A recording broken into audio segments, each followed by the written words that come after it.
మాతృదేవోభవ. ఈవంకన్ భవదీజ దివ్యవదనం వెన్నేని మారుల్ భవానీ వీక్షింపగ తప్పదయ్యే అగుటన్ నేజేయు కార్యంబులందేవో దోషములుండియుండినని చింతిల్లంగ నాకేటికిన్. అగుటన్ నేజేయు కార్యంబులందేవో దోషములుండియుండునని చింతిల్లంగ నాకేటికిన్. నీ వేదాంత విలాసహాసములు మన్నించున్ మహాపాపముల్. నీ వేదాంత విలాసహాసములు మన్నించున్ మహాపాపముల్. Telugu one TV ప్రేక్షక మహాశయులందరికీ సాహిత్యంలో హాస్యం అనే కార్యక్రమంలో స్వాగతం పలుకుతున్నాం. లోకంలో కొందరికి అవతార పురుషుల పేర్లు పెట్టేస్తారు. ఇప్పుడంటే ఏవో పుస్తకాలు చూసి రకరకాల అర్థం కాని పేర్లు పెడుతున్నారు, కానీ పూర్వం చాలామందికి రాముడు, సీత, కృష్ణుడు, రుక్మిణి ఇలాంటివి పెట్టేవారు. ఒక్కోసారి ఏదో శ్రీరామచంద్రమూర్తి అని పెట్టేశారు ఒక ఆయనకి. ఇక అందరూ ఊళ్ళో నీకేమిటో రామచంద్రమూర్తి పేరెట్టారు, మహారాజ్యం పరిపాలిస్తే 11,000 ఏళ్ళు, ఇప్పుడు ఉద్యోగం లేదు అడుగుతున్నాడు వీడు, చేతిలో డబ్బులు లేవు. ఇది పూర్వకాలం మాట. అంటే అప్పుడు ఈ ఉద్యోగాలు అది కాదు, కానీ ఏదో రాజుల దగ్గర పనిచేయడం సంపాదించుకోవడం ఉందిగా, మరి కావలసిన డబ్బు సంపాదించుకోవాలిగా. వీడు పేదరికంలో వీడు పడి ఏడుస్తున్నాడు. నీకేమిటో రామచంద్రమూర్తి చక్రవర్తి, ఒక చక్రవర్తి కుమారుడు, మరో చక్రవర్తికి అల్లుడు, పాడుకుందుకు బాగానే ఉంటాయి ఈ మాటలన్నీ. అందుకని వాడు గొళ్ళు మండి, వాడికి విద్వత్తు ఉంది. విచిత్రం ఏంటంటే విద్వత్తు ఉన్నా కానీ మరి దానికి తగిన గుర్తింపు, గౌరవం ఎక్కడో ఉండాలి కదండి. బంగారం పళ్ళాన్ని కానీ మరి గోడ చేర్పు ఉండాలని గాల్లో తెలుస్తామా పళ్ళాన్ని ఉండాలి కదా. అందుకే మరి ఎంత విద్వత్తు ఉన్నా ఎవరో మహారాజు పెద్దవాడు గుర్తించి గౌరవంగా తీసుకొస్తే తర్వాత మరి దాంతో ఆయన కాస్త ముందుకెళ్ళచ్చు. ఎంత ముందుకెళ్ళినా ఎవరో ఒకరు గుర్తింపు అవసరమే, దాన్ని కాదనడానికి లేదు. అలాగే నీ గుర్తించిన వాళ్ళు, గౌరవించిన వాళ్ళు మా వల్ల ఆయన పైకి వచ్చాడని మాట్లాడకూడదు. ఆయన ప్రతిభ లేకపోతే వీళ్ళు ఏం చేస్తారు? అంచేత ఎప్పుడు ఆ మాట ఎవరు మాట్లాడాల్సింది వాళ్ళే మాట్లాడాలి. ఈ కవి గారు, ఈ పండితులు పలానా వారు నన్ను గౌరవించారు, చేశారని ఈయన చెప్పుకుంటూ ఉండాలి. వాళ్ళు మేము గౌరవించిన ఆయన మహానుభావుడు అండి, ఎక్కడైనా ఆయనకు సన్మానాలు జరుగుతాయి, ఏదో మేము కూడా చేయగలిగాం, మా అదృష్టం అని వీళ్ళు మాట్లాడారు. అదే నిలబెట్టుకోవాలి తప్ప ఆ మాట తేడా వస్తే అని తేడా ఏం కాదు. అంచేత ఒకటి విద్వత్తు ఉంది, దానికి తగింది ఏదో మరి అవకాశం రావాలిగా. పైగా ఇప్పట్లో ఏమైనా ఉద్యోగాలు ఏమున్నాయి? ఏవో రాజుల ఆస్థానంలోకి వెళ్ళాలి బ్రాహ్మణులు అంటే పండితులు, అది దొరకాలి. ముందు అసలు అక్కడ ఉండేటువంటి మేడం ఉంటారు, వాళ్ళు బ్రాహ్మలే, వాళ్ళు ఈయన వెళ్ళనివ్వాలి. ఏదో బిట్టసరి అక్కడ అడ్డం రానివ్వడు. ఎందుకంటే ఆయన వస్తే ఇంత పైగా ప్రతిభావంతులైన వాడు వస్తే తన స్థానం చెడిపోతుందేమో అని బెంగాయి. అన్ని చోట్ల ఉంది కదా రాజకీయాల్లో, ఈ రాజకీయాలే ప్రతి చోట ఉంటాయి. అందుకని రానివ్వడం. వాడికి ఏం రాదండి అంటాడు. పైగా వాడండి మీకు ఒక మాట చెప్తున్నానండి, ఆయన విద్వాంసుడే కానండి, ఆయన పూర్వం చూడండి పల్నాటి రెడ్డి రాజులు ఆస్థానంలో ఉన్నాడండి, ఆయన వెంటనే ఓడిపోయాడండి యుద్ధంలో. వీడు అడుగు పెట్టాడండి మనవాడు, వెంటనే ఐరన్ లెగ్ అండి, అయిపోయిందండి 10 రోజునే అంటాడు. అవునా, మీరు అదొక్కటే అనుకుంటున్నారా? వెలవడే మీ చిత్రం కూడా బాబు, వాడు కట్టుకున్న మామగారి ఇంటికి వెళ్ళాడండి, భార్య ఇంటికి, పుట్టింటికి. 3వ రోజు మామగారు ఠా అంటాడు అంతే. పైగా ఈ రోజుల్లో కనీసం ఏ నెట్లోకి వెళ్ళి అది నిజమో కాదో తెలుసుకునే అవకాశం ఉంది. ఆ రోజుల్లో ఎక్కడది ఠా అంటే ఠాయే, టీ అంటే టీయే. ఇలా 3-4 కలిపి చెప్పారనుకోండి, ఆయనది శనిపాదం అని వచ్చేస్తుంది. ఇంక ఈ రాజుగారు రానివాడు. ఇంక ఎంత గొప్పవాడనే కానీ మీకు సినిమా రంగంలో బాగా పనిచేస్తాయి. ఎవరన్నా ఒక పాటల రచయిత లేకపోతే మాటల రచయిత ఉండి పాపం కొత్తగా బాగా రాస్తే ఆ సినిమా బాగా విజయవంతం అయిందనుకోండి, వెంటనే ఇంకా 4 అవకాశాలు ఆయనకు వచ్చాయనుకోండి, ఇంకొకటి ఏం చేస్తారంటే వీడికి పోటీవాడు, ఆయన గొప్పవాడే కానండి మీకు తెలియదు, ఇదివరకు ఒక్కటి బాగుంది కదా అని ఇచ్చిన ప్రతివాడు దెబ్బైపోయాడండి అంటాడు. ఈ ప్రతివాడు దెబ్బైపోయాడు అనే మాట రాజకీయాల్లో, సినిమాల్లో, వ్యాపారాల్లో బ్రహ్మాండంగా పనిచేస్తుంది. అందుకే అలాంటిది వచ్చి శ్రీరామచంద్రమూర్తి అని పేరు పెట్టిన ఒక అతనికి ఎంతకీ రాజాశ్రయం దొరక్క దారిద్ర్యంతో ఆయన బాధపడుతుంటే, నీకేమిటో రామచంద్రుడివే 10 తలకాయల వాడిని కూడా జయిస్తావు అంటే, రావణాసురుడు విద్వాంసుడు కూడా, మరి అలాంటి విద్వాంసును కూడా జయిస్తావు అని అరుగుల మీద కూర్చునేటువంటి బ్రాహ్మణ సరదాకి వ్యాఖ్యానం చేస్తుంటే వాడు గొళ్ళు మండి, నిజమేనండి మయా ఆప్తం రామత్వం కుశల వసుత నత్వధిగత అన్నట్ట.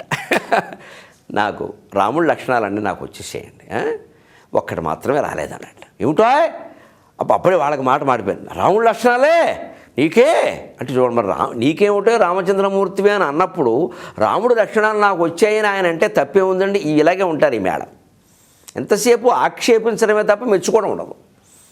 అంటే నిజంగా వాడికి రాముడి లక్షణాలు రావడం వీళ్ళకి ఇష్టం లేదు, ఆక్షేపించడానికి వాడు ఒక మనిషి దొరికాడు.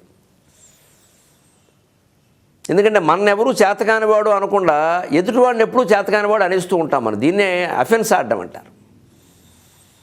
ఎవరన్నా వాళ్ళు అంటారేమో అన్న ఉద్దేశంతో ముందు మనమే అనేయడం, వెంటనే ఆక్షేపించడం అనమాట. మరోలా అనుకోకుండా ఒక మాట చెబుతున్నందుకు సంసారాలు దెబ్బతినడంలో ఇలాంటి కారణాలు కూడా ఉంటాయి. ఆ భావాలు మనస్సులోకి రానియకూడదు. సంతానం కలగలేదనుకోండి దంపతులు ఎవరికైనా చక్కగా వెళ్ళి పరీక్ష చేయించుకోవాలి. ఇవాళ అన్నీ ఉన్నాయి, సౌకర్యాలు ఉన్నాయి. ఎవరి లోపమైతే వాళ్ళు సరి చేసుకోవాలి. లేదు వైద్యుడు ఎవరిదో ఒకరిది ఇంకా సాధ్యం కాదండి అంటే ఇంక ఊరుకోవాలి. చక్కగా ఇద్దరు అనాథ పిల్లల్ని తెచ్చి పెంచుకుంటే పుణ్యానికి పుణ్యం, పురుషార్థానికి పురుషార్థం. ఈ మగవాడి లోపం వల్ల పిల్లలు కలగడం లేదన్న విషయాన్ని కనుక వైద్యుడు చెబితే మీకు ఆశ్చర్యం ఏమిటంటే ఒక నెల తిరగకుండా ఈ మగాడు ఆడదాన్ని అనుమానించడం మొదలెడతాడు. సుమారుగా జరుగుతుంది సంసారం. ఎందుకంటే నాకు పిల్లలకనే సామర్థ్యం లేదనడం వల్ల దీని దృష్టిలో నేను లోకువైపోతున్నానేమో అన్న భావనతోటి ఆ అమ్మాయి చక్కగా సీతాదేవంత హాయిగా అలా ఆ విషయాన్ని మర్చిపోయింది. ఆ అమ్మాయి పోలే పిల్లలు లేకపోతే మన దాన్ని మనం బతుకుతాం, ఏం పర్వాలేదు అని అమ్మాయి సర్దేసుకుని ఉండొచ్చు. కానీ వీడు ఊరుకోడు, అనుమానిస్తూ ఉంటాడు. దీన్ని ఇన్ఫీరియారిటీ ఫీలింగ్ అంటారు ఆంగ్లంలో, ఆత్మన్యూనత భావన. ఏ స్థితిలోనూ వయస్సులో ఉన్న సాఫ్ట్వేర్ ఉద్యోగులు అమ్మాయిలు అందరూ మా అమ్మాయిలు మా అబ్బాయిలు లాంటి వాళ్ళు కూడా ఈ భావాలు మనస్సులోకి రానివ్వకూడదండి. ఈ ప్రతికూల భావాలంటే ఇవే నెగటివ్ ఫీలింగ్స్ అంటారు. చాలా దారుణం అండి ఇవి. వీటి ఉద్యోగాలు చేయలేము, సంసారాలు చేయలేము, దెబ్బైపోతామండి నిజంగా. ఏమి చిన్న విషయం ఇవాళ సంతానం లేకపోవడం కావచ్చు, ఒకటి పని లైంగికమైన లోపమే అనుకుందాం, ఏది పెద్ద విషయం అండి అది. ఎన్నింట్లోనో మనకు సామర్థ్యాలు ఉన్నాయి. లైంగిక సామర్థ్యం కలిగిన వాళ్ళు ప్రపంచంలో చాలామంది ఏం చేశారు, పిల్లల్ని కన్నారు, కామసుఖాలు అనుభవించారు. ఏం లోకానికి చేసింది ఏం లేదు. జీవితాంతం బ్రహ్మచర్యం పాటించారు. లైంగిక సామర్థ్యంతో సంబంధం లేకుండానే మహానుభావులైన వాళ్ళు శంకరాచార్య, వివేకానందుడు, బుద్ధుడు ఎంతమంది ఉన్నారు. బుద్ధుడు సంసారాన్ని బట్టి గొప్పవాడయ్యాడా? వదిలేసాక కదా గొప్పవాడైంది. అంచేది ఈ సామర్థ్యాల గురించి కూడా ఎక్కువ మాట్లాడడం అదేదో మొగతనం అనడం. అసలు ఈ సినిమాల్లో కూడా మాటికి మొగాడిని, మొగతనం, ఆడు మొగాడు ఇలాంటి మాటలు రాకూడదండి. ఆడాడు గొప్పవాడు కదా, మాటికి మొగాడు ఏమిటండి? అదే పెద్ద గొప్ప విషయం కదా, చాలా అవమానకరమైన విషయం. మగతనం ఎంత గొప్ప విషయం, ఆడతనము అంతే. భగవంతుడు అమ్మ అర్ధనారీశ్వరుడు, రెండు నా స్వరూపాలని చెప్పాడు ఆయన. ఇది మనం అందరం ఈ విశాల భావాల మనస్సులో పెంచుకోవాలి. చమత్కారంగా చెప్పుకునే మాట కాదు ఇది. లేకపోతే ఆధునిక కాలంలో పాపం యువకుల్లో చాలా ఇబ్బందులు వస్తున్నాయి వీటి వల్ల సంసారాల్లో. దీన్ని ఎదురాడడం అంటారు. అందుకని వీళ్ళు శ్రీరామచంద్రమూర్తి అన్నప్పుడు బాగానే ఉంది. కానీ నిజమేనండి, మయాప్తం రామత్వం కుశల వసుతానత్వధిగత. నాకు రాముడి లక్షణాలు వచ్చాయి. ఏమిటి నువ్వు రాముడివే, మేము అన్నంత మాత్రం అనుకుంటున్నాం. అవునండి, నాకేం తక్కువ, నేను రాముడిని అని చెప్పి తనకి రాముడి లక్షణాలు ఏమొచ్చాయో బహు చమత్కారంగా చెప్పాడు. జనస్థానే భ్రాంతం కనకమృగతృష్ణాంధిత ధియా, జనస్థానే భ్రాంతం కనకమృగతృష్ణాంధిత ధియా, వచో వైదేహేతి ఉదశ్రు ప్రళపితం, వచో వైదేహేతి ప్రతిపదం ఉదశ్రు ప్రళపితం, వచో వైదేహేతి ప్రతిపదం ఉదశ్రు ప్రళపితం, వచో వైదేహేతి ప్రతిపదం ఉదశ్రు ప్రళపితం. మయా భర్తుర్లంకా వదనగహరైర్విహిత ఘటన, కృతాలంకా భర్తుర్వదన పరిపాటీషు ఘటన, కృతాలంకా భర్తుర్వదన పరిపాటీషు ఘటన, మయాప్తం రామత్వం కుశల వసుత నత్వధిగత. ఎంత చమత్కారమైన శ్లోకమేనండి. కానీ పదాల విరుపులు తెలిస్తే తప్ప అర్థం కాదు. ఆ విరుపులు తెలుసుకుని దీన్ని అర్థం చేసుకుంటే రోజు చదువుకుని ఆనందిస్తాం. ఇంత శ్లేష ఉందా, ఒక అక్షరం ఇటు కలిపితే ఒక అర్థం, అటు కలిపితే ఒక అర్థం, ఎంత బాగుంది ఇది. రాజాశ్రయం లేక, డబ్బు లేక, బిచ్చగాడి స్థాయిలో వాడున్నాడా? ఈ చూసే పండితులేమో అరుగుల మీద కూర్చుని తిన్నగా ఉండకుండా ఈ బ్రాహ్మణులు నువ్వు రామచంద్రమూర్తి పోయి అని ఆక్షేపించడమా? వాళ్ళకి సమాధానంగా నేను నిజంగా పండితుడినే, నాకింతవరకు రాజాశ్రయం దొరక్కపోవడం ఆ రాజుల దౌర్భాగ్యం. అది అంత ఆత్మవిశ్వాసం. బాధలోనే ఎలా మాట్లాడుతున్నాడో చూడండి. జనస్థానం భ్రాంతం, జనస్థానే భ్రాంతం కనకమృగతృష్ణాంధిత ధియ, వచో వైదేహీతి ప్రతిపదం ఉదశ్రు ప్రలపితం. వచో వైదేహీతి ప్రతిపదం ఉదశ్రు ప్రలపితం. కృతాలంకాభర్తుర్వదన పరిపాటీషు ఘటన. కృతాలంకాభర్తుర్వదన పరిపాటీషు ఘటన. మయాప్తం రామత్వం కుశలవసుతానత్వధిగత. జనస్థానే భ్రాంతం. రామాయణ పరంగా చెప్పుకుందాం. జనస్థానే భ్రాంతం. జనస్థానంలో తిరిగాడు రాముడు, అంతే కదా. రాముడు సంచరించిన అటవీ ప్రాంతాన్ని జనస్థానం అంటారు. కనక మృగతృష్ణ అంధిత ధియ. ఎలా తిరిగాడు? కనక మృగము అంటే బంగారు లేడి. కనక మృగ తృష్ణ, బంగారు లేడి మీద ఆశ. కనక మృగ తృష్ణ అంధిత, ఆ బంగారు లేడి మీద ఆశతో గుడ్డిదైపోయిన, కనపడకుండా పోయిన ధియ, బుద్ధి చేత. అంతేగా మరి మాయలేడి మీద సీతాదేవికి ఆశ కలగగానే సీతాదేవి మీద ఉండేటువంటి ప్రేమతో రాముడు కూడా ఆ పిచ్చిలో పడ్డాడా లేదా? అయితే ఎందుకు వెళ్ళాడండి? కాదని చెప్పచ్చు కదా. ఏదైతే కారణం, ఆవిడికి మాయలేడు ఇష్టం, ఈయనకి ఆవిడ ఇష్టం. అందుకని కనకమరొక తృష్ణ అంధిత దియ. ఆ మాయలేడు కోసం, బంగారు లేడినటువంటి భ్రమలో అసలు బుద్ధి కోల్పోయిన వాళ్ళ తిరిగాడు రాముడు. నిజమే మరి. అమ్మా, ఒక 5 నిమిషాల్లో జీవితం మొత్తం మారిపోయిందండి. ఆయన వెళ్లకుండా ఉంటే ఎంత బాగుండేది. లక్ష్మణుడిని అక్కడ ఖచ్చితంగా, లక్ష్మణుడు అక్కడ ఉండుంటే ఎంత బాగుండేది. అన్నీ జరిగిపోయినాయి 5 నిమిషాల్లో. మొత్తం జీవితం మారిపోయింది విచిత్రంగా. ఒక చిన్న కోరిక. అలాగే అలా రాముడు తిరిగాడు. నిజం. ఇంకో మాట, వచో వైదేహీతి ప్రతిపదం ఉదశ్రు ప్రలపిత. అక్కడి నుంచి సీతాదేవిని కోల్పోయాక వచక వైదేహీతి వచక. వైదేహి అంటే విదేహరాజ కుమార్తె. వాళ్ళ నాన్నగారు జనక మహారాజు కాబట్టి జానకి అన్నారు. ఆయన పరిపాలించిన రాజ్యం పేరు విదేహ రాజ్యం. అందుకని విదేహరాజు కుమార్తె కాబట్టి వైదేహి అన్నారు. మళ్ళీ ఆ రాజ్యానికి రాజధాని మిథిలా నగరం కాబట్టి మిథిలా నగరపు రాజు గారి కుమార్తె కాబట్టి మైథిలే అన్నారు ఆవిడ. అందుకని వచో వైదేహీతి ప్రతిపదం. ఇక వైదేహి అని మాటిమాటికి అరవడమే పని ఈయనకి. ఎందుకని? ఉదశ్రు ప్రలపితం, కన్నీళ్లతో అడుస్తున్నట్ట. మాటిమాటికి ఏడుస్తున్నాడు, నా వైదేహి ఏమైపోయింది, నా వైదేహి ఏమైపోయింది. ఏమైపోతుంది మరి? కోల్పోయిన తర్వాత అలాగే ఉంటుంది కదా బాధ. అందుకని అలా అది కూడా రాముడి పరంగా అన్నీ సరిపోతున్నాయి. అంతేకాదు, ఇంకా చివరి మాట చాలా గొప్పదండి. కృత లంకాభర్తుర్వదన పరిపాటీషు ఘటన. లంకాభర్తు, లంకా నగరానికి అధిపతి అయినటువంటి రావణాసురుని యొక్క వదన పరిపాటీషు, 10 ముఖాల మీద కూడా ఘటన కృత. దెబ్బకి బాణాలు వేసాడా లేదా, చివరికి బాణం చంపాడు లేదా, అది కూడా రాముడు చేసిన పని. అప్పుడు కుశలవసుత, తర్వాత కుశలవులు సుతులుగా పొందాడుగా. ఈ స్థితులన్నీ రాముడికి నిజం. మరి ఈయనకి ఎలాగండి? అక్కడే అర్థభేదం ఉంటుంది. చాలా గమ్మత్తైన విషయం.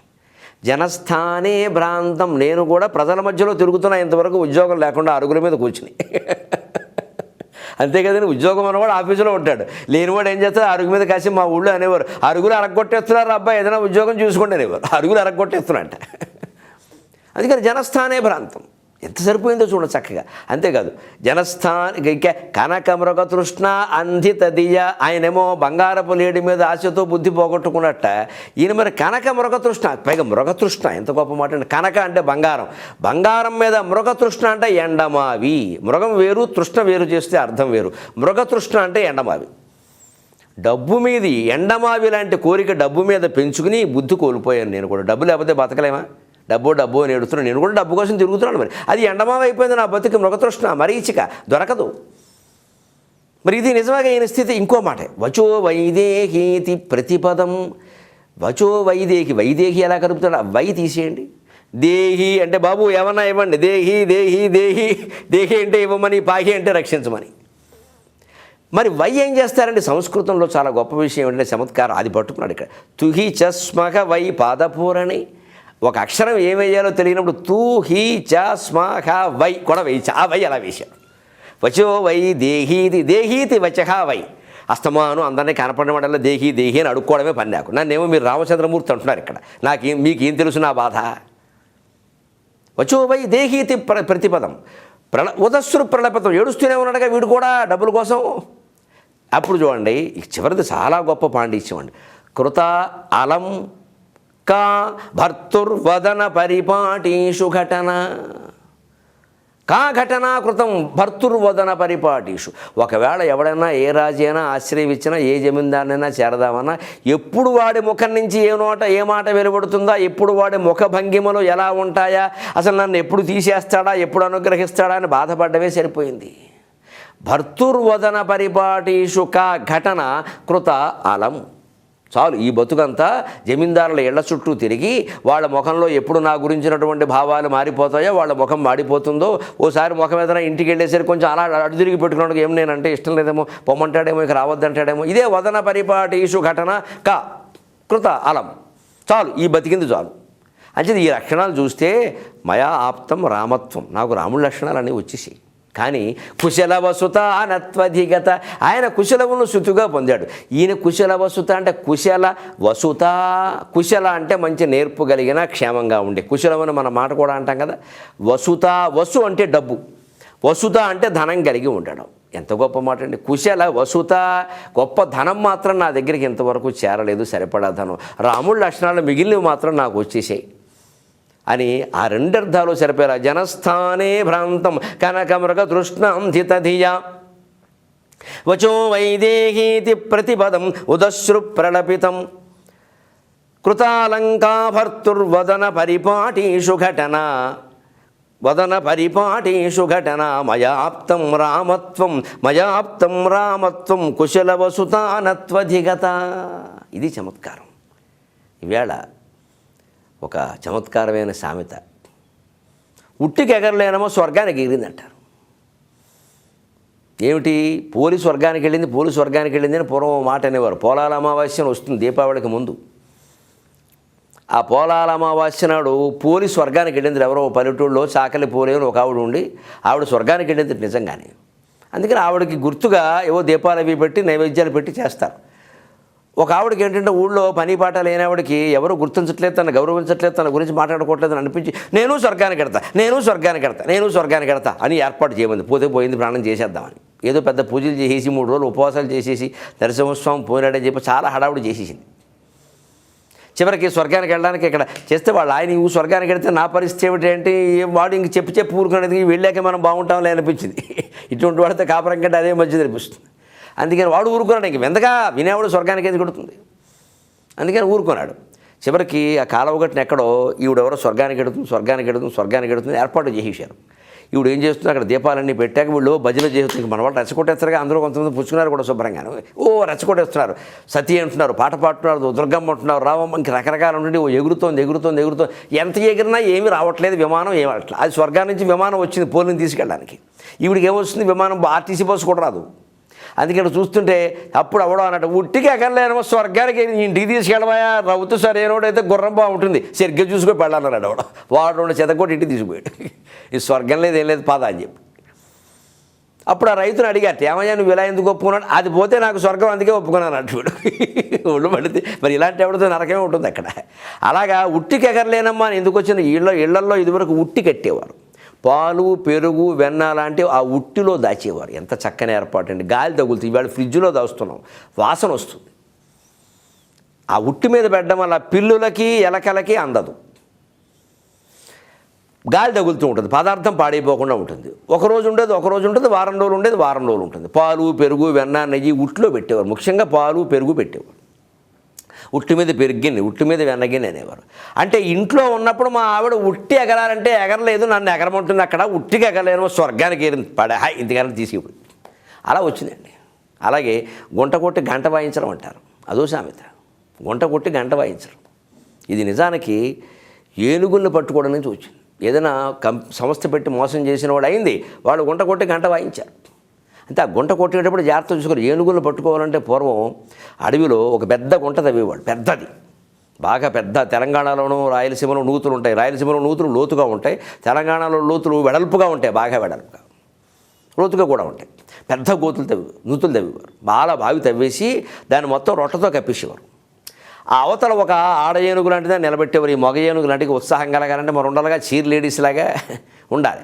అప్పుడు ఏనుగుల వెనకాల నుంచి గంట కొట్టేవారు. ముందు గుంట కొట్టేవారు, తర్వాత గంట కొట్టేవారు, గంట వాయించేవారు. ఈ గంట శబ్దానికి భయపడ్డమో కంగారు పడ్డమో ఏదైనా కానీ మొత్తం మీద హడవడ ఏనుగులు వెళ్ళడం, ఆ ఏనుగు ఎదురుగా ఆడ ఏనుగు ఒకటి, ఆ ఆకర్షణతో ఇవన్నీ పరిగెత్తుకుంటూ వేగంగా వెళ్ళిపోయి ఆ గొయ్యి దగ్గరికి వచ్చేసరికి రొట్టె కప్పేసేవారు కదా, అది పాపం మామూలు దారే అనుకుని పరిగెట్టేవి. ఆ రొట్టె అంతా లోపలికి వెళ్ళిపోయి కింద పళ్ళు లోపల గొద్దులో పడిపోయి అలా 15 రోజుల పాటు ఆ ఏనుగులకి తిండి పెట్టకుండా ఏడిపించుకు తినేవారు. అవి మొత్తం చిక్కి నీరసించిపోయి వీడెవడో ఇంత గడ్డి పెట్టే వరకు మనకు దిక్కు లేదు అనే స్థితి దాని మనస్సులో బాగా నమ్మకం కలిగాక అప్పుడు బయటికి తీసేవాళ్ళు. ఇంక చచ్చినట్టు వాడు ఏం చెబితే అది వెనకేం చేస్తుందండి. ఇలా గుంట కొట్టారు అంటే గంట కొడతారు వెనకాల మోసం ఖాయం.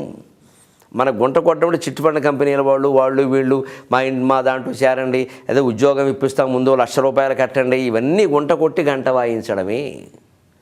వాటన్నింటి విషయంలోనూ మనం జాగ్రత్తగా ఉండవలసిందే. అలాంటి జాగ్రత్తలన్నీ తీసుకుందాం. ఈ చమత్కారమైన విషయాల్ని మళ్ళీ మనం చెప్పుకుందాం. మళ్ళీ వారం కలుద్దాం. అంతవరకు తెలుగులో మాట్లాడదాం.